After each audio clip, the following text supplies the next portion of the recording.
estamos de regreso aquí en Fórmula Financiera en esta transmisión especial de la 25 Convención Aseguradora, y tenemos aquí en esta mesa de trabajo con nosotros a un gran amigo, Luis de la Calle. Él es economista y va a analizar, o ha estado analizando aquí en el contexto de esta convención, el tema del ahorro y los seguros. Luis, bienvenido, gracias por estar aquí con nosotros. Marco, encantado, muy gusto saludarlos. Luis, platícanos, ¿de qué manera tenemos que conceptualizar y relacionar el tema del seguro con el ahorro?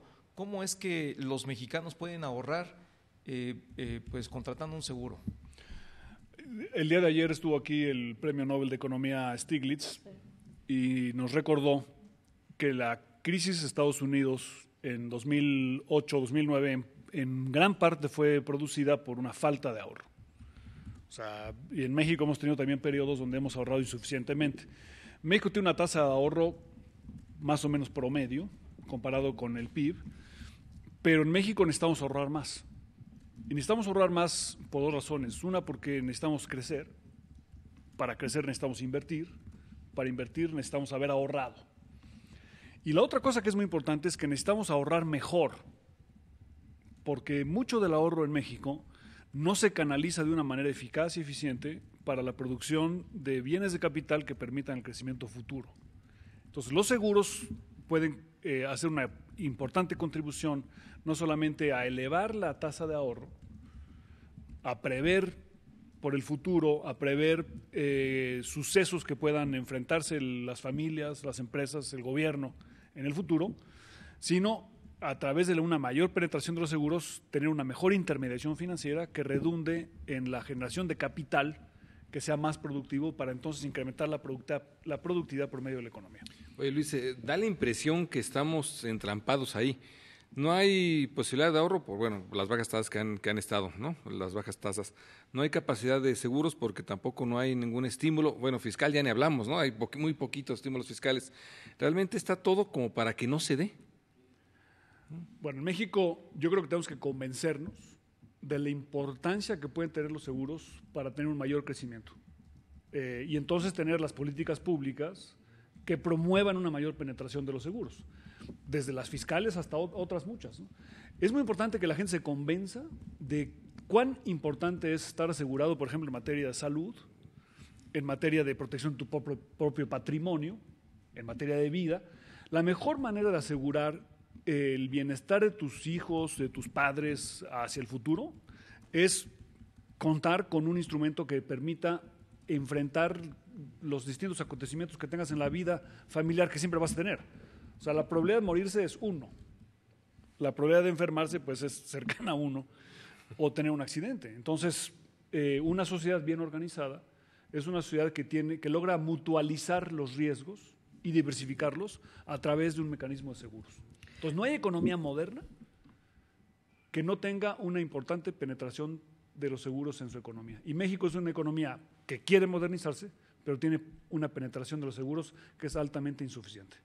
Oye, ustedes presentaron aquí en este marco de la Convención del Sector Asegurador el documento Seguros Catalizadores del Ahorro y Crecimiento y Estado de Derecho. ¿Cómo lo qué propuesta concreta tienen o qué tipos de seguros pueden realmente estimular el ahorro? Entiendo, porque ahorita el ahorro de largo plazo están las AFORES y los seguros de retiro, pero nada más. Bueno, o sea, los mexicanos ahorramos cerca del 21% del PIB cada año. Las AFORES representan el 1% del PIB. O sea, del 21% que se ahorra en México anualmente, solamente dedicamos a través de las AFORES a las pensiones el 1% del PIB. A los seguros se dedica cerca del 2%. Las primas sobre seguros. Entonces, el otro en 1000 cosas. Uno de los problemas que tiene México es que tenemos poca intermediación financiera. México es uno de los países que tiene el porcentaje más alto de participación de los hogares en la construcción, en la formación bruta del capital fijo. Es decir, los hogares directamente invierten sus propios ahorros.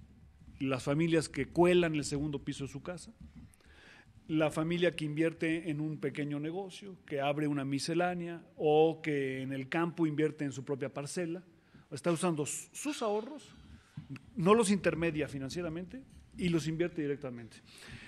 Y muchos de esos ahorros están invertidos en municipios marginados, en laderas de cerros, donde no tienes servicios públicos, donde es muy caro llevar el transporte, donde no tienes drenaje, hay poca electricidad o es muy cara, donde no hay seguridad, no hay policía.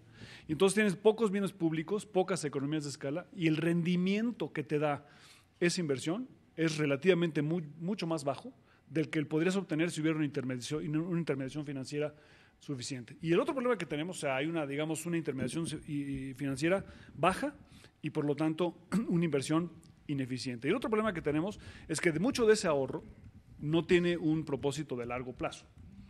Los seguros te dan dos cosas que son muy importantes, o sea, un crecimiento del mercado de los seguros. Una es que tienes inversión de largo plazo.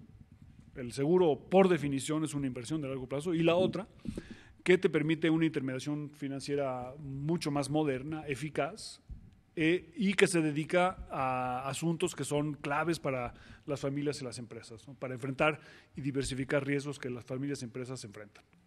Luis, yo creo que es bien importante que nos enfoquemos hoy en lo que se puede hacer desde el gobierno a través de políticas públicas para fomentar este ahorro, que en realidad es un tema fundamental, como tú lo acabas de mencionar, no solamente para prevenir y eventualmente alguna crisis, sino para fortalecer al mercado interno y mejorar el crecimiento nacional. Pero lo que decía Pepe hace un momento es totalmente cierto y lo señaló esta mañana Carlos Noriega, el presidente de la Amafore, y hasta le aplaudieron ahí rabiosamente cuando mencionó que hoy todo está en contra del ahorro porque se está aplicando el fisco más sobre el impuesto al trabajo y esto evidentemente va en contra del ahorro. ¿De qué manera o qué política fiscal se tendría que aplicar en México para que realmente haya ese incentivo al ahorro entre los mexicanos? Bueno, yo creo que es muy importante, hay que hacer varias cosas. Una de ellas es fiscal, no es la única. Efectivamente, con la última reforma fiscal se limitó el monto total de deducibilidad, lo que implica un desincentivo para el ahorro a través de los seguros u otros instrumentos, no solamente los seguros.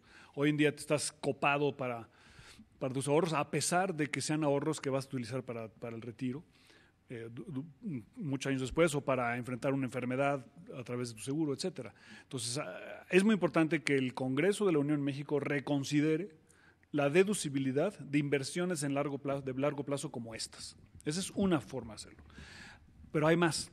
Yo creo que es muy importante, por ejemplo, que el Congreso también considerara la deducibilidad parcial de cierto tipo de seguros. ¿Cómo cuál? Por ejemplo, si tú compras un seguro de automóvil, supongamos que los seguros de automóviles se vuelven obligatorios en todo el país. Eso tiene ciertas ventajas porque limitas los daños a terceros, etcétera. Bueno, si es una política pública que sea obligatorio, ¿por qué no favorecer a través de los instrumentos fiscales que cierta parte del seguro sea deducible? Yo era deducible el 16%. Tú recaudas IVA a través de la emisión de la póliza de seguro, que te regresen el IVA a través del impuesto sobre la renta. Te voy a dar otro ejemplo. El gobierno subsidia la vivienda. Yo le diría, si fuera el gobierno, ¿tú quieres recibir un subsidio para la vivienda? Te lo voy a dar a través de tu declaración de impuesto sobre la renta y te voy a hacer deducible el seguro que necesitas para la protección de la casa, para garantizar la hipoteca, a través de tu declaración de impuesto sobre la renta. Y entonces empiezas a tener un esquema donde fomentes la formalización de la economía e incrementes la penetración de los seguros. Porque uno de los resultados más interesantes de este estudio que se presentó hoy aquí en AMIS es que hay una altísima correlación entre todas las medidas de Estado de Derecho y penetración de los seguros. En los países donde hay Estado de Derecho hay más seguros, como proporción del PIB, y en los países donde hay más seguros, hay también un mayor Estado de Derecho. Entonces, es una, digamos, causalidad doble. Los seguros requieren del Estado de Derecho, y entre más seguros tengas, más Estado de Derecho hay. Cuando tú viajas en Estados Unidos y te das cuenta que todos los edificios tienen aparatos contra incendio, los tienen no porque esté el gobierno presionando al arquitecto para que ponga sus, ¿no? Sí, porque el seguro no te paga. Sí. El seguro no te asegura Sí. y no te paga. Y si no te asegura, no puedes construir el edificio. Y entonces todo el mundo cumple con el peso de los camiones en las carreteras, con los códigos contra incendio, los códigos de seguridad, los procedimientos en los hospitales, a través de los seguros. Los seguros en Estados Unidos son un mecanismo fundamental para el Estado de Derecho. Y en México estamos apenas dándonos cuenta del papel que pueden tener los seguros para incrementar el Estado de Derecho, que es nuestro principal faltante y la principal razón por la que no somos un país realmente competitivo. Pues ahí están los datos ya, la propuesta se me hace realmente importante, incentivos para tener este Estado de Derecho, ahí está, aparte de educación financiera, obviamente. Muchas gracias, Luis de la Calle, con el que estuviste aquí. Con esta propuesta. Buenas noches. Gracias. Y vamos a un corte, regresamos a esta transmisión especial con el motivo de la Convención del Sector Asegurador.